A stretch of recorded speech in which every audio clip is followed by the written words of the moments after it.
तो स्वागत है आप सभी का एक बार फिर से वात्सल्य स्टडीज़ में। आप जानते होंगे दोस्तों, हम लोग अप्रैल की जो मैगज़ीन है उसके बारे में चर्चा कर रहे हैं।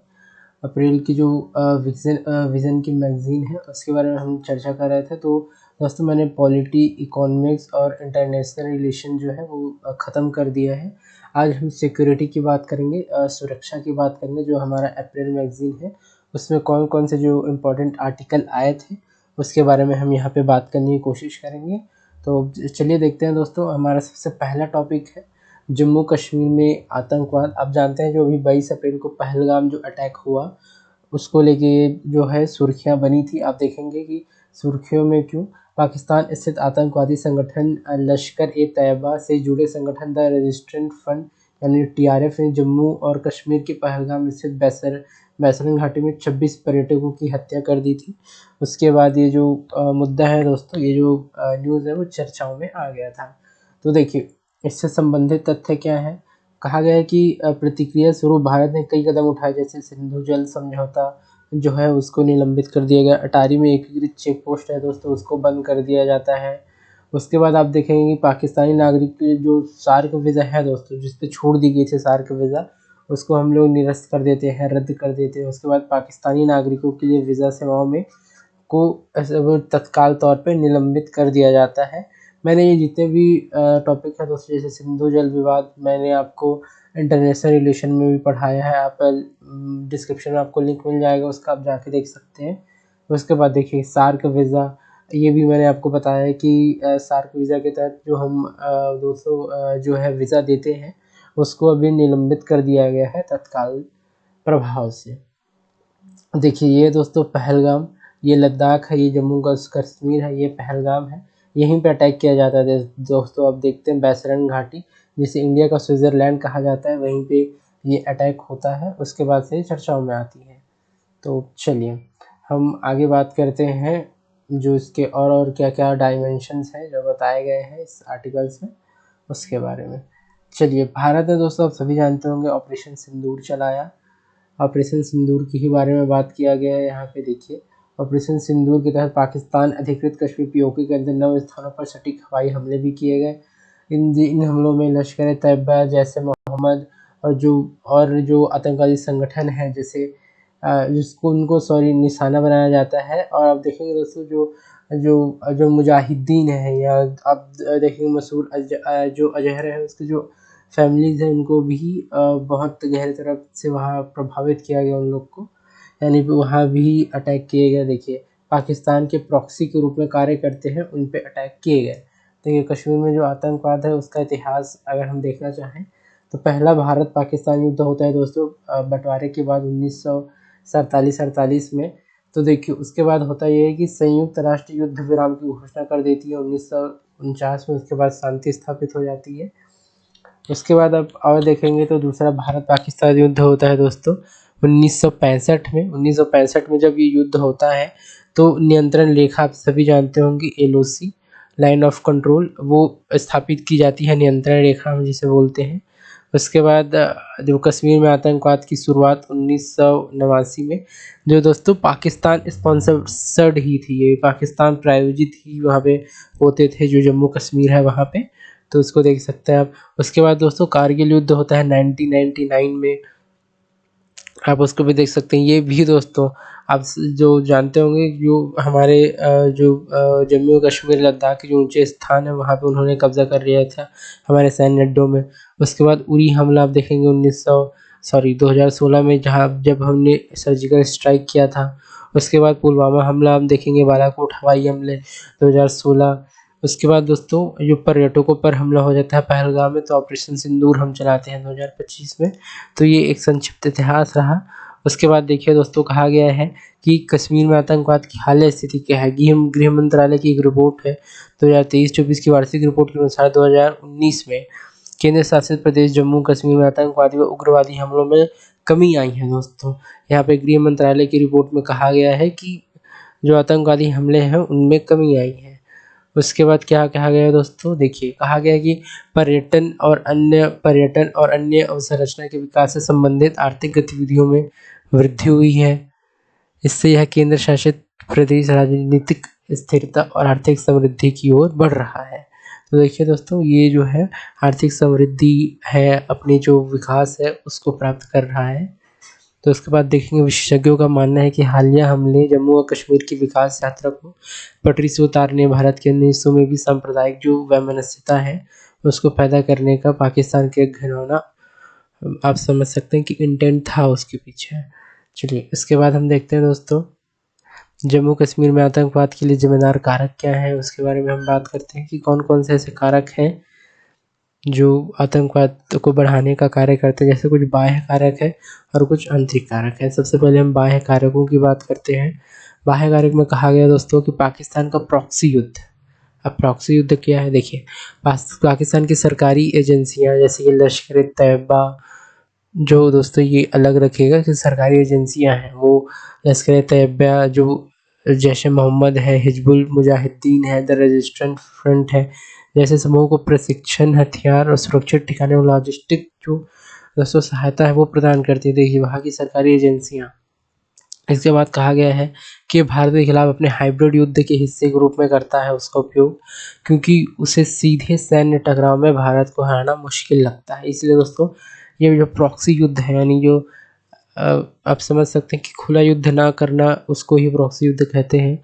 तो दोस्तों ये लोग प्रॉक्सी युद्ध करते हैं हमसे, और जो सरकारी एजेंसियां हैं पाकिस्तान की वो इनको स्पॉन्सर्ड करती हैं दोस्तों। ये वो कह सकते हैं कि वो प्रायोजित करती है। इसका कहा गया कि अंतर्राष्ट्रीय स्तर पर असहमति असंगत अंतर्राष्ट्रीय दबाव पाकिस्तान को बिना किसी महत्वपूर्ण दंडात्मक कार्यवाही के छद्म युद्ध जारी रखने में सक्षम बनाता है। उदाहरण के लिए चीन। देखिए चीन दोस्तों, आप जानते होंगे जो यूएनएससी है, यूएनएससी यानी कि यूनाइटेड नेशन सिक्योरिटी काउंसिल, वो चीन है दोस्तों। ये राष्ट्रीय सुरक्षा परिषद की चीन है, वो मसूद जो अजहर है उसको पाकिस्तान स्थित गैर राज्य अभिकर्ताओं को आतंकवादी के रूप में सूचीबद्ध होने से बचाने के लिए वीटो कर देता है दोस्तों। यूएनएससी में, यूनाइटेड नेशन सिक्योरिटी काउंसिल में चीन वीटो कर देता है, इसलिए अंतर्राष्ट्रीय स्तर पर भी असहमति को यहाँ पे देख सकते हैं। देखिए उसके बाद कहा गया दोस्तों, वैश्विक कट्टरपंथी विचारधारा। कट्टरपंथी इस्लामवादी विचारधाराएं जैसे आईएसआईएस, जो अंतर्राष्ट्रीय नेटवर्क, और लश्कर तैयबा एवं हमास जैसे समूहों के बीच संबंधों के माध्यम से फैलती कट्टरता को बढ़ावा देता है। उसके बाद आप देखेंगे घुसपैठ को सुगम बनाने वाली छिद्र सीमाएं। आप देखेंगे एलओसी दोस्तों, अंतर्राष्ट्रीय सीमाओं पर दुर्गम भूभाग है, उसके कारण सीमाओं को पूरी तरह से रेखांकित किया जाना मुश्किल हो जाता है। इससे आतंकवादी की आवाजाही को आप समझ सकते हैं कि वो सुगम होता है दोस्तों, क्योंकि हमारे उस अगर एरिया को आप देखेंगे तो विभिन्न प्रकार के जो दुर्गम स्थल हैं, पहाड़ियाँ हैं, पर्वत हैं, जो दर्रे हैं वो वहाँ पे विद्यमान है, इसलिए वहाँ पे और मुश्किल हो जाती है। देखिए आंतरिक कट्टरता है। आंतरिक कारण क्या है, देखिए ऑनलाइन प्लेटफॉर्म जैसे टेलीग्राम, यूट्यूब और स्थानीय नेटवर्क युवाओं को कट्टरपंथी बनाते हैं दोस्तों। इसमें कहा गया है कि इन युवाओं को बाद में आतंकवादी संगठनों द्वारा भर्ती भी किया जाता है, और राजनीतिक अलगाव भी, जैसे कि सशस्त्र बल विशेष शक्ति अधिनियम अफसफा 1958 के प्रवर्तन सहित ऐतिहासिक शिकायतें, राजनीतिक प्रतिनिधित्व की कमी का होना, अलगाववादी भावनाएं जो है दोस्तों उसको प्रबल बनाती हैं। वो अलगाववादी जो उनकी मानसिकताएं हैं उनको और ज़्यादा हवा देने का काम करती हैं, जिससे वो अलगाववादी तत्व के रूप में सामने आते हैं। देखिए कुछ आर्थिक चुनौतियां भी हैं दोस्तों जो उनके सामने होती हैं। आर्थिक चुनौतियां जैसे कि उच्च बेरोजगारी, सीमित अवसर जो युवाओं में है, वो दोस्तों वो उनको संवेदनशील बनाते हैं अलगाववादी तत्व से जुड़ने के लिए। देखिए उसके बाद कहा गया है ओवरग्राउंड वर्कर्स, यानी कि OGWS, ओवरग्राउंड वर्कर्स जो है धन प्रबंधन, भर्ती, प्रचार, दुष्प्रचार आदि के माध्यम से आतंकवाद को बनाए रखने में महत्वपूर्ण भूमिका निभाते हैं। उसके बाद आप देखेंगे दोस्तों आतंकवाद का वित्त पोषण। उदाहरण के लिए कश्मीर में हुर्रियत कॉन्फ्रेंस, दुख्तरान ए मिल्लत और जम्मू कश्मीर लिबरेशन फ्रंट जो है दोस्तों, वो अलगाववादी राजनीतिक संगठनों ने स्थानीय आतंकवाद को बढ़ावा देने के लिए पाकिस्तान से हवाला के माध्यम से धन प्राप्त किया है। देखिए राजनीतिक जो संगठन है दोस्तों कहीं ना कहीं अलगाववादी तत्व के रूप में आतंकवाद को बढ़ावा देने के लिए का भी यहाँ पे कार्य करते हैं। देखिए कहा गया है कि पाकिस्तान से हवाला के रूप में भी वो लोग धन लेते हैं दोस्तों, और धन का उपयोग करते हैं वो लोग अलगाववादी तत्व जो होते हैं आतंकवाद को फैलाने के लिए। देखिए यहाँ पे कहा गया है दोस्तों कि जम्मू कश्मीर में आतंकवाद से निपटने की चुनौतियाँ क्या-क्या हैं, उसके बारे में बात हम करेंगे कि ऐसी कौन सी चुनौतियाँ हैं दोस्तों, जो आतंकवाद से निपटने के लिए हमारे सामने है। जैसे कि देखिए, हाइब्रिड आतंकवादी और वर्चुअल आतंकवादी संगठन। देखिए, पारंपरिक आतंकवादी औपचारिक रूप से आतंकवादी संगठनों से संबद्ध होते हैं, लेकिन हाइब्रिड आतंकवादी अक्सर सूचीबद्ध शिथिल रूप से जुड़े हुए होते हैं या तो आत्म कट्टरपंथी व्यक्ति होते हैं। ये समाज में लो प्रोफाइल बनाए रखते हुए आतंकवादी कृत्यों को अंजाम देते हैं। यानी देखिए, जो आतंकवाद है दोस्तों, वो भी आजकल हाइब्रिड हो रहा है। जैसे कि आप देखेंगे यहाँ पे कि पारंपरिक आतंकवादी और औपचारिक रूप से आतंकवादी संगठनों से संबद्ध होते हैं। और आप देखेंगे कि जो दोस्तों कोई व्यक्ति है समाज में लो प्रोफाइल को अपने बनाए रखते हैं और छुपे हुए तौर पर यानी प्रॉक्सी तौर पर आतंकवाद को वो बढ़ावा देते हैं। इसके बाद देखेंगे दोस्तों, अतिरिक्त सुरक्षा बलों में जम्मू कश्मीर गजनवी फौज टीआरएफ जैसे वर्चुअल आतंकवादी समूहों के प्रसार का भी पता लगाया है, जो लश्कर तैयबा और अन्य आतंकवादी संगठनों के लिए केवल मुखौटा संगठन है, यानी कि मुखौटे का भी कार्य करती है। इसके बाद देखेंगे छिद्रित सीमाएं। जम्मू कश्मीर और नियंत्रण रेखा एलओसी जो है, मैंने आपको बताया कि दुर्गम भूभाग के कारण घुसपैठ एवं हथियार आदि की तस्करी को भी वो सक्षम बनाती है दोस्तों। इसके बाद देखेंगे पाकिस्तान का सूचना युद्ध। उदाहरण के लिए भारत विरोधी दुष्प्रचार को भड़काने के लिए सोशल मीडिया प्लेटफॉर्म का उपयोग किया जाता है। देखिए, आप अभी जानते होंगे दोस्तों कि जो वो है पाकिस्तान है, वो अभी युद्ध जब हुआ तो ट्विटर को उन्होंने 1 साल हो गया था दोस्तों बैन किया हुआ था, लेकिन उन्होंने ट्विटर को चालू कर दिया। क्यों? क्योंकि अपने जो सोशल मीडिया प्लेटफॉर्म है वो वहाँ पे एक एजेंडा चलाने के लिए, जो फास्ट एजेंडा है वो चलाने के लिए वो उपयोग करता है। देखिए, खुफिया तंत्र की खामियां। केंद्रीय, राज्य एवं स्थानीय एजेंसियों के बीच समन्वय की कमी के कारण समय पर प्रतिक्रिया देने में बाधा होती है, तो समन्वय को भी बढ़ाया जाना एक चुनौती है। तकनीकी चुनौती, आतंकवादी ड्रोन, इनक्रिप्टेड ऐप्स, एआई आधारित प्रचार और उन्नत जो हथियार हैं अक्सर जैसे अफगानिस्तान जैसे संघर्ष क्षेत्रों से लाए गए हैं का उपयोग करते हैं और ट्रेसिंग और प्रतिक्रिया करने को जटिल बनाते हैं दोस्तों, जो उनके एआई जो आधारित प्रचार और उन्नत हथियार है वो। उसके बाद देखेंगे बदलती रणनीति। आतंकवादियों ने बड़े पैमाने पर हमले की बजाय लक्षित हत्याओं और पर्यटकों और अल्पसंख्यकों जैसे आसान लक्ष्यों पर हमले शुरू करना स्टार्ट कर दिया है, जिसके कारण आप समझ सकते हैं कि जो चुनौतियां हैं वो बढ़ती जाती हैं। चलिए आगे हम बात करते हैं दोस्तों उठाए जो कदम हैं ऐसे जो इसको निदान करने के लिए भारत सरकार ने उठाए हैं, उसके बारे में हम बात करते हैं। चलिए देखिए दोस्तों, जम्मू कश्मीर में आतंकवाद से निपटने के लिए जो कदम हैं वो उठाए गए हैं उसके बारे में। जैसे देखिए, आतंकी संगठनों और उनके नेटवर्क पर कार्यवाही, जैसे कि आतंकवाद विरोधी अभियान आप देखेंगे, इसमें हॉट परस्यूट और सर्जिकल स्ट्राइक जैसे पुलवामा हमले आप देखेंगे दोस्तों, उसके बारे में बात की गई है। ऑपरेशन ऑल आउट 2017 में चलाया जाता है। बेहतर खुफिया जानकारी जुटाने के लिए मल्टी एजेंसी सेंटर आदि। और दोस्तों यूएपीए 2019 और 1967 के तहत जमानत ए इस्लाम जम्मू कश्मीर पर प्रतिबंध भी लगाया गया, और कहीं ना कहीं वो दोस्तों अलगाववादी तत्व जो है उसको ये हवा देने का काम करते थे, इसलिए उनको बैन किया गया। देखिए, पुनर्वास प्रक्रिया जो ऑपरेशन सद्भावना है दोस्तों, उसमें सामाजिक कल्याण, आतंकवादी और अनाथों महिलाओं का पुनर्वास करना उसमें शामिल किया गया, और पूर्व आतंकियों का पुनर्वास नीति भी अपनाई जाती है। देखिए, सीमा पार से आतंकवादी घुसपैठ से निपटना, स्मार्ट बॉर्डर टेक्नोलॉजी का उपयोग, सीमा और संरचना प्रबंधन, घुसपैठ को रोकने के लिए laser fencing, drone, thermal imaging जैसे तकनीकों का उपयोग भी किया जाता है। उसके बाद देखेंगे विकासात्मक कदम भी है, जैसे हिमायत, कौशल विकास, उम्मीद, महिला सशक्तिकरण जैसे कार्यक्रम, और पर्यटन और हस्तशिल्प को बढ़ावा देने वाली कुछ नीतियाँ हैं। उनको आर्थिक समृद्धि को गति देने के लिए इनको इंट्रोड्यूस किया जाता है।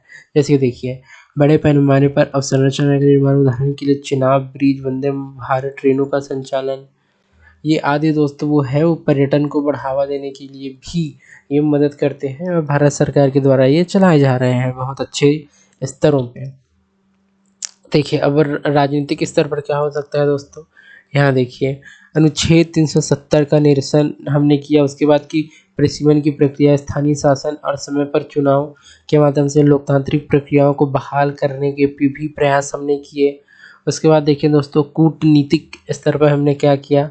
IMF में दोस्तों पाकिस्तान जो सहायता देता है IMF जो उसको हमने रोकने का प्रयास किया। और FATF है दोस्तों जो फाइनेंशियल एक्शन टास्क फोर्स है उसके ग्रे लिस्ट में डालने का निवेदन हमने किया। उसके बाद आप देखेंगे भारत आतंकवादी में पाकिस्तान की भूमिका को वैश्विक मंचों पर उजागर करने के लिए UNSC में भी समिति का लाभ उठाता है विभिन्न प्रकार से। इस प्रकार हम देख सकते हैं कि हमारे जो कदम है वो रहते हैं। चलिए आगे की बात करते हैं, हम आगे की राह क्या हो सकती है इससे निपटने के लिए। तो देखिए दोस्तों आगे की राह हम बताती है कि खुफिया तंत्र को हम मजबूत कर सकते हैं।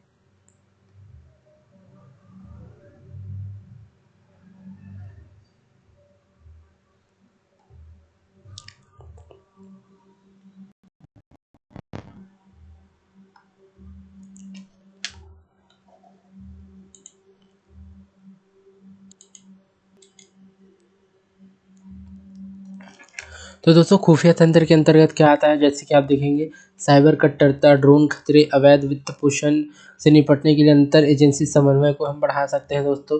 तकनीकी बुद्धिमत्ता की पूरक के रूप में जो मानव बुद्धिमत्ता है उसकी रणनीति का विकास कर सकते हैं हम।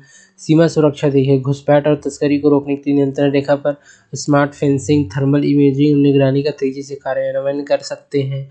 और देखिए दोस्तों मधुकर जो गुप्ता समिति है उसके जो सिफारिशें हैं उसको हम कर सकते हैं अप्लाई। उसके बाद सेना, CRPF, सीमा सुरक्षा बल, जम्मू कश्मीर पुलिस के बीच अंतर एजेंसी समन्वय में भी हम सुधार ला सकते हैं। उसके बाद देखिए दोस्तों कहा गया है कि डीरेडिकलाइजेशन कार्यक्रम क्या है उसके बारे में बात करते हैं हम, कि चरमपंथी व्याख्याओं से निपटने और युवाओं की संवेदनशीलता को कम करने के लिए स्थानीयकृत पहलों जैसे शिक्षा पे, खेल, सांस्कृतिक एकीकरण में हम उनको ध्यान दे सकते हैं। जो दोस्तों देखिए जैसे उनको कल्याणकारी कार्यक्रम और जो इंफ्रास्ट्रक्चर है उनके पुनर्वास के लिए हम ऑपरेशन सद्भावना जैसे कुछ अच्छे जो कार्यक्रम है वो ला सकते हैं। आर्थिक विकास में दोस्तों स्थिरता को बढ़ावा देने के लिए हम रोजगार सृजन में और संरचना विकास, पर्यटन को बढ़ावा देने का प्रयास कर सकते हैं।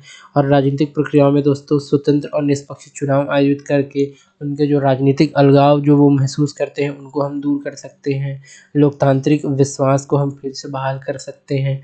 और अंतर्राष्ट्रीय दबाव जैसे दोस्तों UNSC जैसे सीमा पार आतंकवाद में पाकिस्तान की भूमिका को उजागर करना, FATF के दोस्तों FATF जो है उसके ग्रे लिस्ट में पाकिस्तान को डलवाना।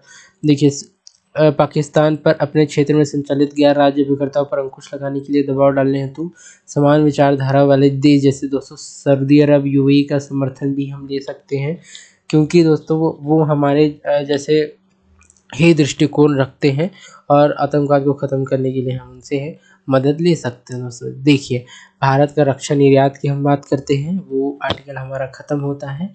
अब दोस्तों जो इंडियाज़ डिफेंस जो एक्सपोर्ट है उसके बारे में हम यहाँ पे बात करते हैं। तो चलिए क्या इसमें नए टॉपिक्स हैं और सुर्खियों में क्यों आए उसके बारे में बात करते हैं। देखिए वित्तीय वर्ष 2024-25 में भारत का रक्षा निर्यात था दोस्तों वो 23,622 करोड़ रुपए यानी लगभग 2.7 बिलियन अमेरिकी डॉलर के रिकॉर्ड उच्च स्तर तक पहुंचता है। देखिए भारत के रक्षा निर्यात में रुझान क्या है उसके बारे में हम बात करते हैं दोस्तों। देखिए इसमें कहा गया है कि क्षेत्रगत योगदान, निजी क्षेत्र और रक्षा सार्वजनिक क्षेत्र के उपक्रमों ने 2024-25 में रक्षा निर्यात में क्रमशः 15,233 करोड़ यानी कि 64.5 और 8,389 करोड़ रुपए का योगदान दिया है। देखिए जो रक्षा सार्वजनिक क्षेत्र के उपक्रम है वो 2024-25 में अपने निर्यात में 42.85 यानी कि 8.5% की उल्लेखनीय वृद्धि दर्शाती है। देखिए दीर्घकालिक रुझान क्या है, पिछले 10 वर्षों में यानी 2015 से 2025 तक भारत ने संचयी रूप से 1,09,997 करोड़ रुपए मूल्य के रक्षा सामान और उपकरण निर्यात किए हैं। देखिए हमारा लक्ष्य क्या है दोस्तों, लक्ष्य है 2030 तक अपने रक्षा निर्यात को 50,000 करोड़ तक करना। हमारे निर्यात गंतव्य की बात करते हैं दोस्तों, भारत अब तक 100 से अधिक देशों को रक्षा उपकरणों का निर्यात कर चुका है। 2023-24 में संयुक्त राज्य अमेरिका, फ्रांस और आर्मेनिया शीर्ष खरीदारों के रूप में उभरे थे। आप इसको ध्यान रखिएगा कि संयुक्त राज्य अमेरिका है, फ्रांस है, आर्मेनिया है जो हम रक्षा निर्यात करते हैं वो उल्लेखनीय रूप से वृद्धि हमारी होती है और ये हमारे निर्यात गंतव्य होते हैं। देखिए निर्यात पोर्टफोलियो, इसके तहत से हवा में मार करने वाली Akash missile, advanced towed artillery gun system जैसे मिसाइल प्रणाली, फास्ट अटैक क्राफ्ट, अपतटीय गश्ती जहाज जैसे नौसैनिक प्लेटफॉर्म शामिल हैं। साथ ही हल्के लड़ाकू विमान, तेजस, एडवांस और लाइट हेलीकॉप्टर जैसे एयर स्पेस एसेट्स भी इसमें शामिल किए गए हैं।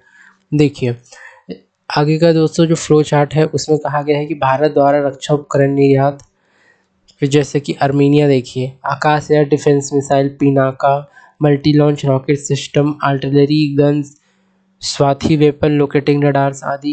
इसको आप देख सकते हैं दोस्तों। वैसे ये बहुत ज़्यादा फैक्चुअल है, ये फैक्ट है, ये आपको अपने स्तर पे भी पढ़ना पड़ेगा, लेकिन मैं फिर भी बता देता हूँ। देखिए विमान और हेलीकॉप्टर के कल पुर्जे यूएस से। उसके बाद आप देखेंगे Philippines, BrahMos supersonic cruise missile, Mauritius दोस्तों advance light helicopter Dornier DO 228 विमान मॉरिशस से लिया जाता को निर्यात किया जाता है। फ्रांस, रक्षा क्षेत्र में सॉफ्टवेयर और इलेक्ट्रॉनिक उपकरण फ्रांस से संबंधित है। चलिए दोस्तों, सुधार हेतु जो रक्षा निर्यात में हमारे सुधार हैं उनके लिए कुछ पहले भारत सरकार द्वारा की गई हैं, उनके बारे में हम बात करते हैं। देखिए रक्षा उत्कृष्टता के लिए नवाचार, इसे 2018 में लॉन्च किया जाता है दोस्तों। यह पहल इसे MSMEs, स्टार्टअप्स, व्यक्तिगत नवप्रवर्तकों, अनुसंधान एवं विकास संस्थाओं और शिक्षाविदों को शामिल करके रक्षा और एयरोस्पेस क्षेत्र में नवाचार को बढ़ावा देती है और नवोन्मेषी प्रौद्योगिकी के विकास के लिए 1.5 करोड़ रुपए तक का अनुदान प्रदान किया जाता है। देखिए रक्षा औद्योगिक गलियारे, रक्षा विनिर्माण को बढ़ावा देने के लिए उत्तर प्रदेश, तमिलनाडु में दो दोस्तों रक्षा औद्योगिक गलियारे हम स्थापित किए जाते हैं। देखिए रक्षा क्षेत्र में व्यवसाय करने में सुगमता, उसको लिए कुछ जो उपाय हम वो किए गए हैं, जैसे कि लाइसेंस व्यवस्था में कलपुर्जों और घटकों को हटाकर औद्योगिक लाइसेंसिंग प्रक्रिया का सरलीकरण किया जाता है दोस्तों। औद्योगिक जो लाइसेंसिंग जो उसकी प्रक्रिया है उसका सरलीकरण किया जाता है। साथ ही इसमें कहा गया दोस्तों कि लाइसेंस की आवश्यकता वाली वस्तु को कम किया गया है, लाइसेंस की वैधता को 15 साल तक भी इसमें बढ़ा दिया गया है। उसके बाद देखेंगे निर्यात प्राधिकार प्रदान करने के लिए मानक परिचालन प्रक्रिया आती है का सरलीकरण किया गया। इसके अलावा एंड टू एंड डिजिटल निर्यात प्राधिकरण प्रणाली की भी शुरुआत इसमें की गई है दोस्तों। तो ये विभिन्न जो उपाय हैं वो भारत सरकार द्वारा किए जा रहे हैं। देखिए उदारीकृत FDI नीति, इसमें क्या किया है दोस्तों, विदेशी निवेश को आकर्षित करने के लिए 2020 में रक्षा क्षेत्र में दोस्तों FDI जो है जो फॉरेन डायरेक्ट इन्वेस्टमेंट है, स्वचालित मार्ग से 74 तक FDI और सरकारी मार्ग से भी 74% से अधिक की अनुमति दे दी गई है। अप्रैल 2000 में रक्षा उद्योगों में कुल प्रत्यक्ष विदेशी निवेश 5,516.16 करोड़ रुपए जो हुआ है दोस्तों, वो आप FDI के रूप में देख सकते हैं 2020 के बाद से। चलिए और प्रौद्योगिकी विकास कोष यानी कि टेक्नोलॉजी जो डेवलपमेंट फंड है DoD द्वारा क्रियान्वित, इस कोष का उद्देश्य MSMEs और स्टार्टअप सहित भारतीय उद्योग को अनुदान प्रदान करना है।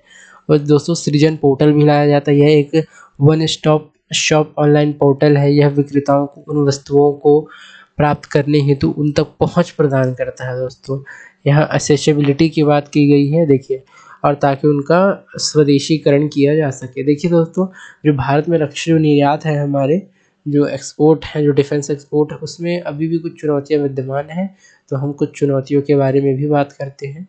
देखिए यहाँ पे चुनौतियों में कहा गया है दोस्तों, आयात निर्भरता, भारतीय उद्योग रक्षा प्लेटफॉर्म के लिए महत्वपूर्ण घटकों जैसे इंजन, एवियोनिक्स और सेंसर हेतु आयात पर निर्भर है दोस्तों। हम अधिकतर तौर पे आयात डिपेंडेंसी इसमें होती है। अनुसंधान और विकास का अभाव पाया जाता है दोस्तों।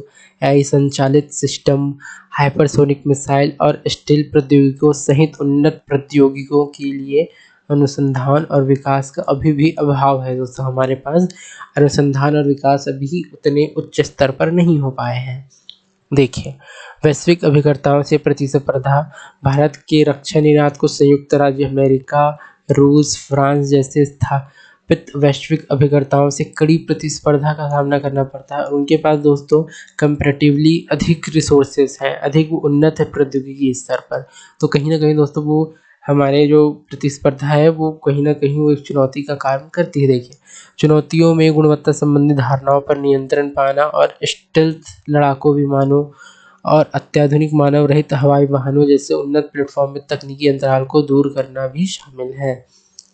देखिए, नौकरशाही की जो बाधाएँ हैं उसके बारे में बात करते हैं। खरीद और परियोजना अनुमोदन में नौकरशाही संबंधी विलंब सहित विनियामक बाधाएँ प्रगति में भी बाधा डालती है। देखिए, परियोजना की जो अनुमोदन होता है दोस्तों यानी परमिशन, और आप देख सकते हो विभिन्न प्रकार के जो भूमि जो अधिग्रहण आप समझ सकते हैं, या तो जो उनके लाइसेंसिंग का कार्य है वो नौकरशाही की अपनी बाधाएँ भी सामने आ जाती हैं। चलिए आगे की राहों के बारे में बात करते हैं दोस्तों, आगे की राह क्या हो सकती है?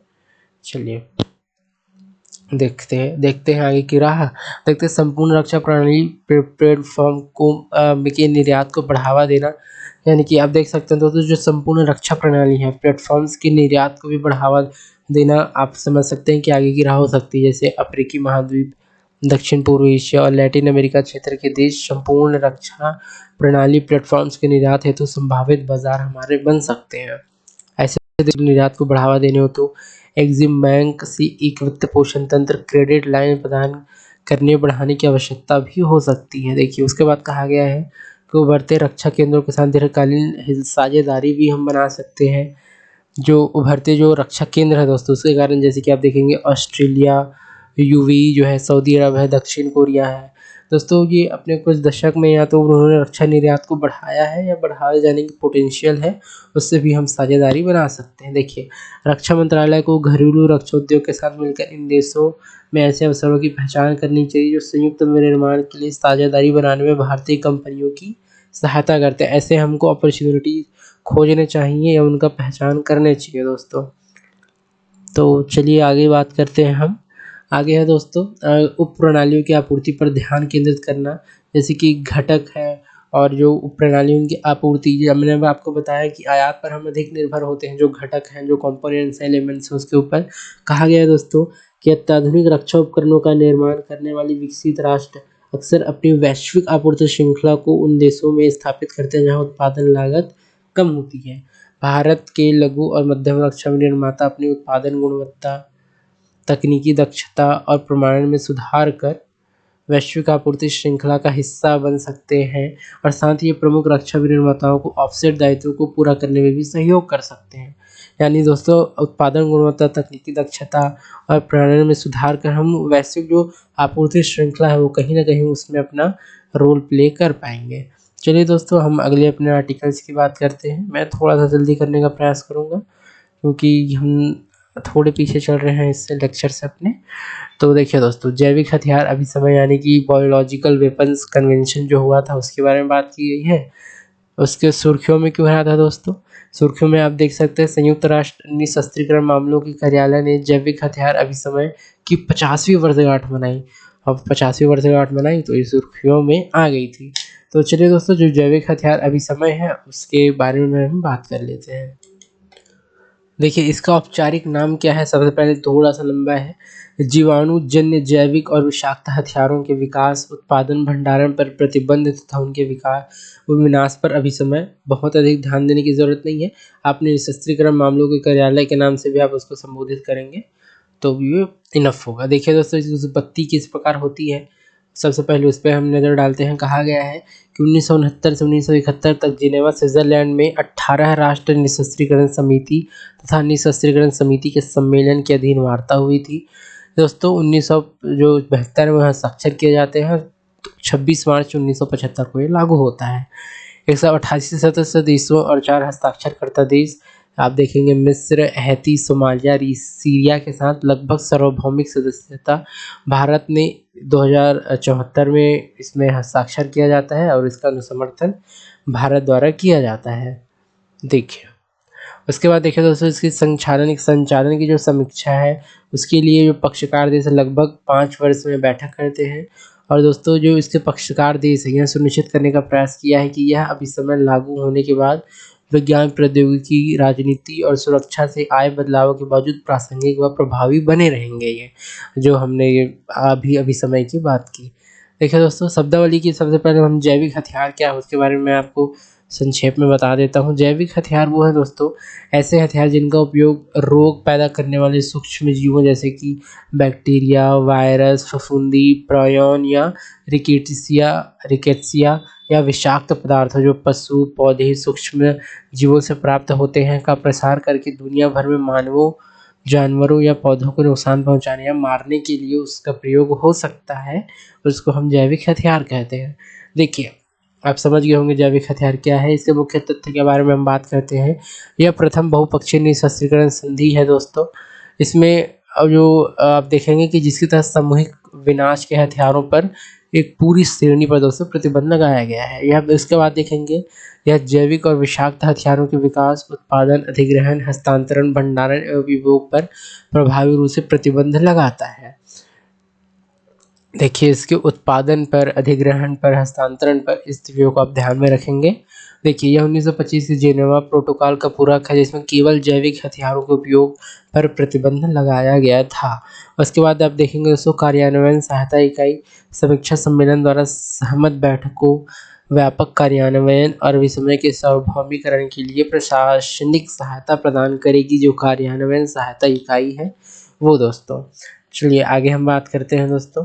5 देशों की हम बात करते हैं। ये जो है दोस्तों इस जो भी समय है यानी कि इज़राइल, चाड, जिबूती, इरिट्रिया, किरिबाती ने दोस्तों अब जो अभी समय है हस्ताक्षर नहीं किए, ना ही इनको स्वीकार किया है। जो 5 देश है ध्यान में रखेंगे, 5 देश कौन से हैं? इज़राइल है, चाड है, जिबूती है और इरिट्रिया है और किरिबाती है। देखिए दोस्तों, संयुक्त राष्ट्र निशस्त्रीकरण मामलों का कार्यालय के बारे में हम बात कर लेते हैं। 1998 में निशस्त्रीकरण मामलों के विभाग के रूप में इसको स्थापित किया जाता है। परिचय देखेंगे, निशस्त्रीकरण के क्षेत्र में मानक निर्धारण करता है।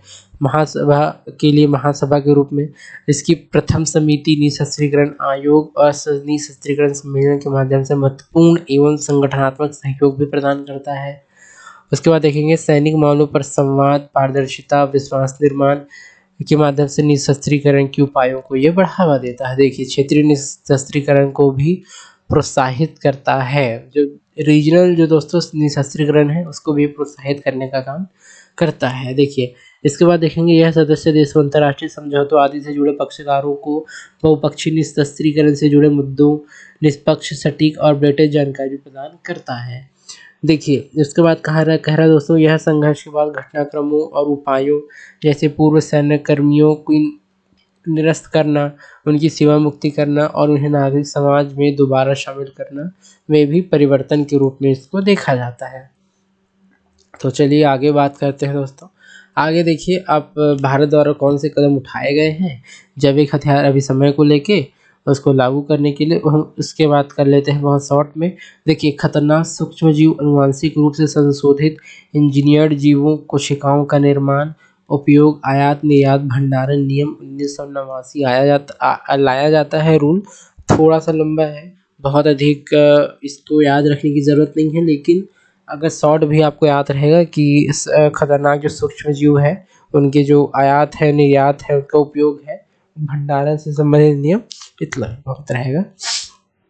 देखिए दोस्तों, इसमें कहा गया है कि जीन प्रौद्योगिकी तथा सूक्ष्म जीवों के अनुप्रयोग से संबंध में पर्यावरण, प्रकृति, स्वास्थ्य की जो रक्षा है दोस्तों उसको इसमें शामिल किया गया है।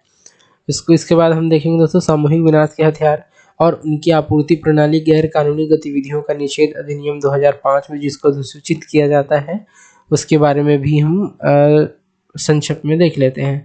देखिए दोस्तों, यह कहता है कि जो हथियारों और उनकी आपूर्ति के माध्यम से संबंधित गैर कानूनी गतिविधियों जैसे विनिर्माण, परिवहन, हस्तांतरण पर प्रतिबंध भी इसमें लगाया गया है दोस्तों। उसके बाद देखिए, विशेष रसायन, जीव सामग्री, उपकरण, प्रौद्योगिकी, इसमें कहा गया है कि राष्ट्रीय निर्यात नियंत्रण सूची है। और उसके बाद देखेंगे इस सूची के तहत सॉफ्टवेयर, प्रौद्योगिकी सहित दोहरे उपयोग वाली वस्तुएं, युद्ध सामग्री और परमाणु से संबंधित मदें भी इसमें शामिल की गई हैं। उसके बाद देखते हैं दोस्तों, भारत और फ्रांस ने संयुक्त रूप से BWC के अनुच्छेद V11 इसको देखेंगे दोस्तों, ये 7 है के तहत सहायता की सुविधा के लिए डेटाबेस भी स्थापित करने के प्रयास किए गए हैं भारत और फ्रांस के द्वारा। तो देखिए दोस्तों, भारत के निम्नलिखित उठाए गए कदम हैं।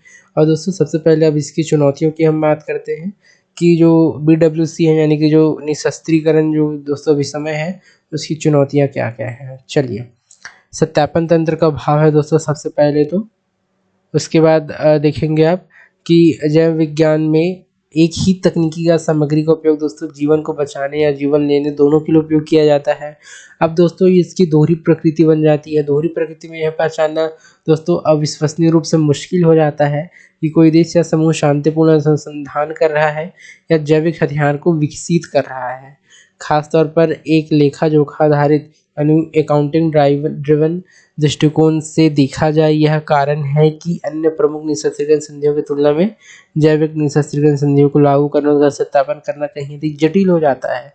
देखिए दोस्तों, जो तकनीकी है, जो सामग्री है दोस्तों, उसको जीवन बचाए जाने के लिए या आप समझ सकते हैं कि जीवन लेने के लिए किस ध्येय से उसका उपयोग किया जा रहा है, ये एक इम्पॉर्टेंट सेगमेंट हो जाता है, इसलिए इसमें चुनौतियाँ आती रहती हैं दोस्तों। देखिए, उसके बाद हम डेटा संग्रहण के संदर्भ में लागू करने के जो कानूनी प्रावधान है उसके अभाव के रूप में हम इसको देख सकते हैं दोस्तों। हमारे पास पर्याप्त साधन नहीं है इसके कानूनी प्रावधान करने के, जिसके अभाव के रूप में हम इसको देख पाएंगे।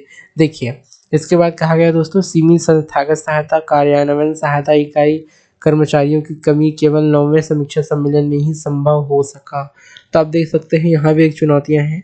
उसके बाद आप देख पाएंगे दोस्तों, राष्ट्रीय स्तर पर समुचित ढंग से क्रियान्वयन की कमी। उदाहरण के लिए भारत के पास रासायनिक हथियार अभी समय के लिए राष्ट्रीय प्राधिकरण तो है, लेकिन जैविक हथियार अभी समय के लिए समान रूप से केंद्रीकृत निकाय का अभाव है। आप इसको भी देख पाएंगे। चलिए, कुछ आगे की राह है उसके बारे में भी हम बात करते हैं कि कौन कौन से आगे की राह हो सकती है। देखिए, सत्यापन के लिए मॉड्यूलर यानी इंक्रीमेंटल अप्रोच को लागू किया जा सकता है दोस्तों, और अधिक मजबूत सत्यापन व्यवस्था बनाने के लिए विभिन्न नीतिगत प्रस्तावों और वैज्ञानिक साधनों को एकीकृत करने पर भी ध्यान केंद्रित किया जा सकता है। उसके बाद आप देखेंगे स्थायी संस्थागत समर्थन का विस्तार करना। BWC अनुपालन की निगरानी के लिए संयुक्त राष्ट्र महासचिव की तरह एक चक्रानुक्रम आधारित विशेषज्ञ जो सत्यापन समूह है दोस्तों, उसको स्थापित या उसका विस्तार किया जा सकता है। इसके बाद आप देखेंगे विश्वास निर्माण उपाय प्रस्तुतिकरण को सार्वभौमिक बनाना, यानी कि कृत्रिम बुद्धिमत्ता AI नेचुरल लैंग्वेज प्रोसेसिंग के क्षेत्र में मिली हालिया प्रगति ने कुछ CBM प्रस्तुतियों को आसान बनाने की क्षमता प्रदान की। उदाहरण के लिए डेटा हार्मोनाइजेशन और टेक्स्ट माइनिंग के उपयोग के माध्यम से ऐसा किया जा सकता है। तो दोस्तों, ये आगे की राह है, कुछ उपाय हैं, कुछ अवसर हैं जिसके माध्यम से हम चुनौतियों को दूर कर सकते हैं। देखिए, गैर राज्य अभिकर्ताओं से उत्पन्न होने वाले खतरों का भी समाधान हमको करना चाहिए, ताकि वो दोस्तों हमारे जो आगे की राह है, जो हमारे उपाय हैं, वो बेहतर रूप से क्रियान्वित हो पाए। चलिए दोस्तों, आगे हम बात करते हैं एक संक्षिप्त सुर्खियों की जो न्यूज़ एंड शॉर्ट्स में रहा, वाइब्रेंट विलेजेस प्रोग्राम की। देखिए, चर्चा में क्यों है। कैबिनेट वित्त वर्ष 2024-25 से 28-29 के लिए वाइब्रेंट विलेज प्रोग्राम सेकेंड की मंजूरी दी है। देखिए, जो दोस्तों वाइब्रेंट विलेजेस जो प्रोग्राम है सेकेंड है दोस्तों, ये इसकी आधारशिला पहले चरण के वाइब्रेंट विलेजेस प्रोग्राम 1 रखी गई है। यह VVP1 के तहत पूर्वोत्तर भारत के सीमावर्ती गांवों को लक्षित किया गया था। यानी कि दोस्तों VVP जो 1 है, पूर्वोत्तर भारत के जो सीमावर्ती गांव है उनको लक्षित किया गया था इसमें। देखिए, यह पल सुरक्षित व संरक्षित भू सीमाओं को सुरक्षित रखते हुए विकसित भारत 2047 के प्रति भारत की प्रतिबद्धता को उजागर भी करती है। तो उसके दोस्तों जो वाइब्रेंट विलेजेस प्रोग्राम सेकेंड है उसके बारे में हम कुछ तथ्य जान लेते हैं। सबसे पहले दोस्तों, ये ध्यान रखने वाली बात है कि जो वाइब्रेंट विलेजेस प्रोग्राम है दोस्तों, वो 100% जो है दोस्तों, वो केंद्र वित्त पोषण के साथ केंद्रीय क्षेत्र की योजना है, जबकि जो VVP1 था, जो वाइब्रेंट विलेजेस प्रोग्राम 1 था दोस्तों, वो केंद्र प्रायोजित था। मैं आपसे ये उम्मीद करूँगा कि सेंट्रल स्पॉन्सर्ड स्कीम और सेंट्रल जो सेक्टर स्कीम है आप सभी जानते होंगे बेहतर तरीके से, तो उसको मैं और नहीं बताऊंगा यहाँ पे। देखिए, अंतर्राष्ट्रीय भू सीमाओं और इसके सामरिक अवस्थितियों वाले गांव इसमें VVP1 2023-24 के तहत कवर किए गए पूर्वोत्तर सीमा के ब्लॉक शामिल नहीं किए जाएंगे। यानी कि दोस्तों, जो VVP1 है उसमें जो क्षेत्र शामिल किए जा चुके हैं, वो VVP जो 2 है दोस्तों, इसमें शामिल नहीं किए जाएंगे, उसके अलावा शामिल किए जाएंगे। देखिए, इसके उद्देश्य क्या है दोस्तों। जीवन स्तर में सुधार लाना, आजीविका के अवसर प्रदान करना, सीमा पर अपराध को नियंत्रित करना, आंतरिक सुरक्षा के लिए आबादी और आख्यान के रूप में तैयार करना। इसकी अवधि है दोस्तों 2024-25 से 28-29 तक की इसकी अवधि रखी जाती है। देखिए वाइब्रेंट विलेजेस प्रोग्राम की जो मुख्य विशेषताएं हैं उसके बारे में भी हम थोड़ा जान लेते हैं। चलिए, अवसंरचना का विकास है दोस्तों। सबसे पहले देखिए अवसंरचना का विकास प्रधानमंत्री ग्राम सड़क योजना के तहत सभी मौसम के लिए उपयुक्त दोस्तों सड़क संपर्क के साथ सड़क, आवास, स्वच्छता, पेयजल, स्मार्ट कक्षाओं में निवेश आदि को इसमें शामिल किया जाएगा। उसके बाद आप देखेंगे दोस्तों मूल्य श्रृंखला और आजीविका विकास, टिकाऊ आजीविका सुनिश्चित करने के लिए सहकारी समितियों, स्वयं सहायता समूहों तथा सीमा विशिष्ट आउटरीच गतिविधियों के लिए समर्थन भी इसमें जुटाया जाएगा। इसके बाद आप देखेंगे दोस्तों कल्याणकारी योजना। इसमें देखेंगे कल्याणकारी जो योजनाएं हैं दोस्तों, जो राज्य स्तर पर, जो राष्ट्रीय स्तर पर चल रहे हैं उनको किया जाएगा, और संस्कृति और पर्यटन को बढ़ावा दिया जाएगा, स्थानीय विरासत को, त्योहारों को, जागरूकता शिविरों को, राष्ट्रीय दिवस समारोह आयोजित किया जाएगा। पीएम गति शक्ति के प्रभावी कार्यान्वयन के लिए भी इसमें जो दोस्तों वो निवेश है वो भी इसमें किए जाएंगे। देखिए सीमावर्ती गांव में रहने वाली आबादी जो है दोस्तों हमारी एसेट के रूप में क्यों कार्य करती है, जो हमारी सामरिक संपत्ति है वो क्यों है। सबसे पहले दोस्तों देखिए लॉजिस्टिक सहायता, यानी दूरस्थ सीमावर्ती गांव में गश्त वाले बलों को खाना, आश्रय, श्रम आपूर्ति जैसी जो लॉजिस्टिक सहायता है वो हमको मिल जाती है। इसके बाद देखेंगे स्थानीय ज्ञान का स्रोत है दोस्तों, पर्यावरणीय और पारिस्थितिकी और सीमा पार गतिविधियों के बारे में बेहतर जानकारी रखते हैं, और अनौपचारिक निगरानी जैसे जल्द चेतावनी देना। और आप देखें दोस्तों चरवाहे, घुमंतू जो जनजातियां होती हैं वो ज़्यादा अपने स्थानीय क्षेत्रों के बारे में जानती हैं। देखिए उसके बाद कहा गया है राष्ट्रीय क्षेत्र किताबों को मजबूत करना, विवादित क्षेत्र में बसी आबादी भारत किताबें को मजबूत करती है दोस्तों। इस प्रकार आप इसको देख पाएंगे। चलिए आगे हम चलते हैं आगे के अपने स्लाइड्स पे, और यहाँ देखिए दोस्तों भारतीय साइबर अपराध समन्वय केंद्र की बात की गई है। देखिए यहाँ पे कहा गया है दोस्तों कि हाल ही में केंद्रीय वित्त मंत्रालय के तहत राजस्व विभाग ने भारतीय साइबर अपराध समन्वय केंद्र को धन शोधन निवारण अधिनियम यानी कि आप देख सकते हैं PMLA 2002 की धारा 66 के अंतर्गत शामिल करने के लिए अधिसूचना जारी की। PMLA आप जानते होंगे जो prevention of money laundering act है, जो मनी लॉन्ड्रिंग विरोधी एक अधिनियम था दोस्तों, बोला गया था। देखिए इसमें कहा गया है कि 14C को प्रवर्तन निदेशालय यानी ED तथा कानून लागू करने वाली अन्य एजेंसियों के साथ सूचना साझा करने और प्राप्त करने में मदद मिलेगी। इससे साइबर क्षेत्र में जुड़े वित्तीय अपराधों के खिलाफ देश की लड़ाई को भी मजबूत किया जा सकता है। देखिए PMLA अधिनियम की जो धारा 66 है उसके बारे में हम जानते हैं की सूचना सार्वजनिक करना। देखिए धारा 66 प्रवर्तन निदेशालय के निदेशक या उसके द्वारा अधिकृत किसी अन्य अथॉरिटी को किसी अन्य एजेंसी के साथ सूचना साझा करने का अधिकार देती है ताकि आगे की कार्यवाही को किया जा सके। देखिए इसमें कहा गया है कि अथॉरिटी उन सूचनाओं या जानकारियों को साझा कर सकती है या उसके पास उपलब्ध होगी। साथ ही सूचना तभी साझा की जाएगी जब किसी अन्य कानून के प्रावधानों का उल्लंघन हो या आगे की कार्यवाही की जरूरत हो। देखिए भारतीय साइबर अपराध समन्वय केंद्र के बारे में हम पढ़ते हैं दोस्तों। जो भारतीय साइबर अपराध समन्वय केंद्र है इसमें देखिए इसे आधिकारिक तौर पर 2020 में गठित किया जाता है। जो केंद्रीय गृह मंत्रालय है उसकी पहल होती है दोस्तों। इसमें कहा गया है कि ये साइबर अपराध पर अंकुश लगाने के लिए एक नोडल एजेंसी के रूप में कार्य करती है दोस्तों। देखिए तो जुलाई 2024 में से केंद्रीय गृह मंत्रालय का एक अनुलग्नक कार्यालय बना दिया जाता है। इसका दोस्तों उद्देश्य क्या है? उद्देश्य है दोस्तों कि संस्था का उद्देश्य साइबर अपराध से समन्वित और व्यापक तरीके से निपटने के लिए सुरक्षा एजेंसियों को व्यवस्थित और कुशल तंत्र प्रदान करना। देखिए जो 14C है दोस्तों इसकी जो संरचना है वो क्या क्या है उसके बारे में हम बात कर लेते हैं। देखिए दोस्तों आपको सबसे पहले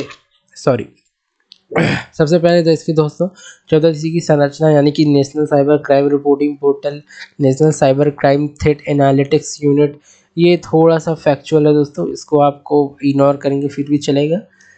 मैं फिर भी यहाँ है तो एक बार बता देता हूँ। देखिए joint cyber crime coordination team दोस्तों जो है ये 14C की संरचना में निम्नलिखित जो शामिल है उसके बारे में बात करते हैं। चलिए भाई अब हम राफेल मरीन जो लड़ाकू विमान है उसकी बात करते हैं।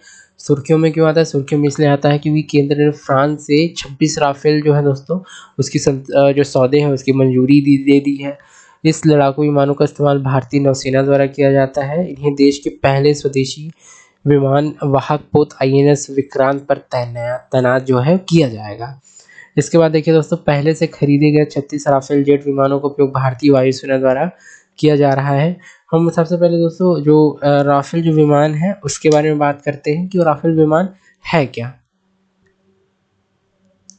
चलिए जी, तो इसके निर्माता की ओर देखते हैं हम। ये है दोस्तों जो डसॉल्ट एविएशन एक फ्रांसीसी एयर स्पेस कंपनी है, उसके द्वारा इसका विनिर्माण किया जाता है। देखिए उसके बाद है ओमनी रोल क्षमताएं।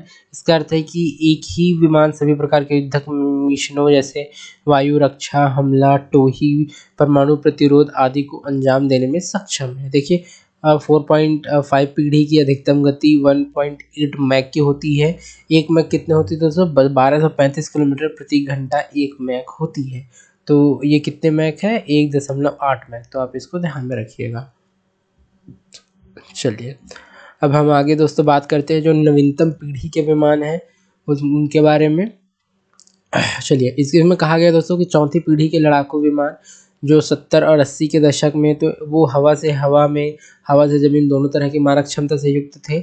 आप देखेंगे MiG-29, F-16, मिराज 2000 ये सब आते हैं इसमें दोस्तों। और 4.5 पीढ़ी के लड़ाकू विमान कौन से हैं? देखिए ये कह रहा है चौथी पीढ़ी के लड़ाकू विमान की सीमा बढ़ाने के लिए इसमें स्टील्थ रडार, अवशोषक सामग्री, थ्रस्ट वेक्टर नियंत्रित इंजन आदि इसमें शामिल किए गए हैं। इसमें है दोस्तों यूरोफाइटर, टाइफून, राफेल आदि। राफेल जो है दोस्तों ये 4.5 जनरेशन का है, आप इसको ध्यान रखेंगे। चलिए इसमें कहा गया दोस्तों इस अगला कि 5वीं पीढ़ी के लड़ाकू विमान, ये यहाँ देखिए उन्नत स्टेल्थ प्रौद्योगिकी और उन्नत हथियार F-22 रैप्टर, चेंगडू J-20 आदि भी इसमें है। चलिए दोस्तों तो आगे और बात करते हैं दोस्तों जो संयुक्त राज्य अमेरिका चीन के छठी पीढ़ी के जो लड़ाकू विमान हैं उनके बारे में। तो यूएस दोस्तों जो राष्ट्रपति हैं यूएस के वो F-47 नामक अगली पीढ़ी के लड़ाकू विमान की योजना को आगे बढ़ाने की घोषणा कर दी है। इसके बाद देखते हैं चीन 2 दिसंबर 2024 में चीन ने छठी पीढ़ी के 2 प्रोटोटाइप लड़ाकू विमान J-36 और J-50 की उड़ान का सफल परीक्षण किया जाता है।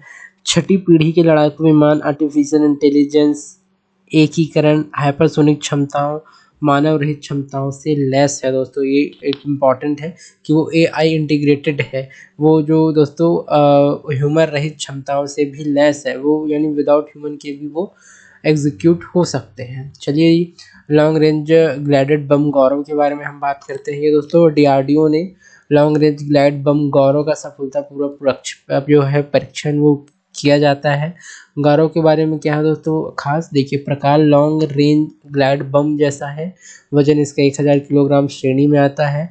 यह दोस्तों 100 किलोग्राम की रेंज में सटीकता के साथ लक्ष्य को भेदने में सफल रहता है दोस्तों। 100 जो किलोमीटर है उसके अंडर विकास इसे स्वदेशी रूप से डिजाइन और विकसित किया गया है दोस्तों। किसके द्वारा? DRDO के द्वारा।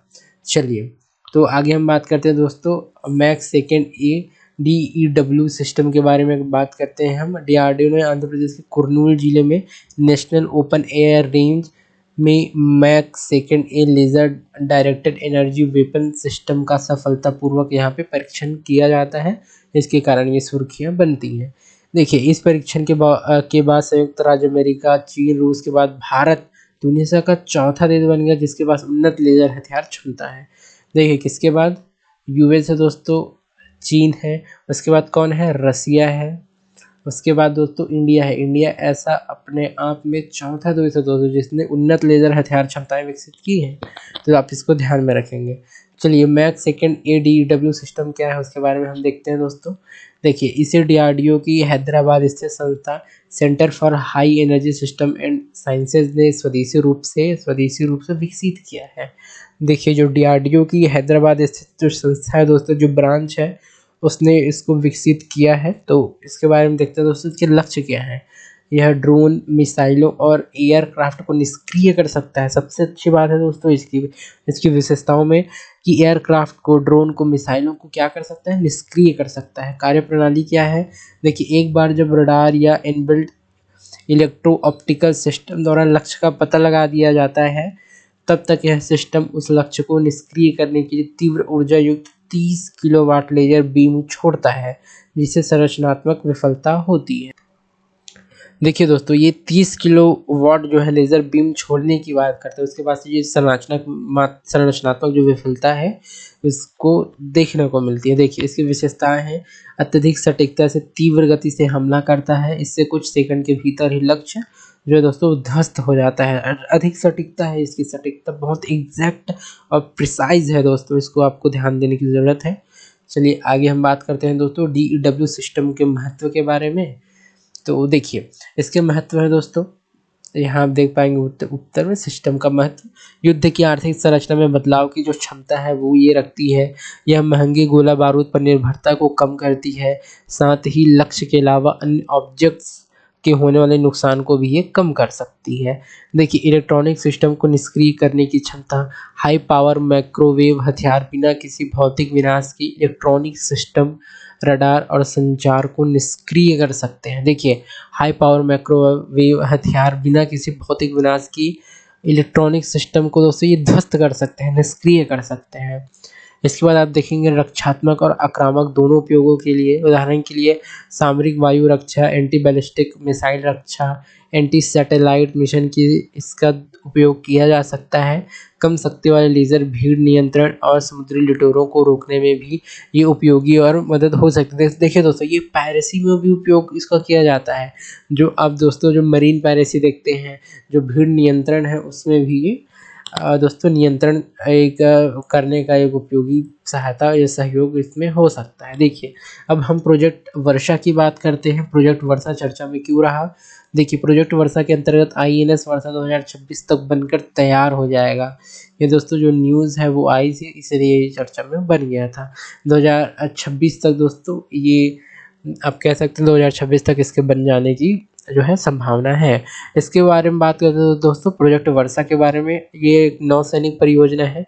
इसका उद्देश्य भारत के जल के भीतर जो परमाणु क्षमता है दोस्तों उसका मजबूत करना या विकास करना, इसके जो दोस्तों लक्ष्य है उसमें आप देख पाएंगे। देखिए उसका उद्देश्य है 12 से अधिक परमाणु ऊर्जा चालित बैलिस्टिक मिसाइल पनडुब्बियों के बेड़ों को रखने के लिए एक सुरक्षित भूमिगत बेस विकसित करना। दोस्तों जो 12 से अधिक परमाणु ऊर्जा जो चालित है बैलिस्टिक मिसाइल पनडुब्बी, उसको वो भूमिगत बेस विकसित करने के लिए इसका उद्देश्य है।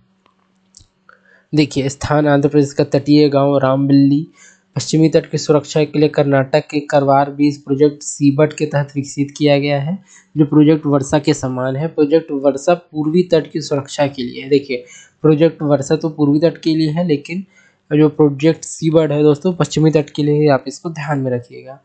देखिए दोस्तों अब जो प्रमुख जो अभ्यास है वो सुर्खियों में रहे हैं, उनके बारे में हम कुछ बात कर लेते हैं।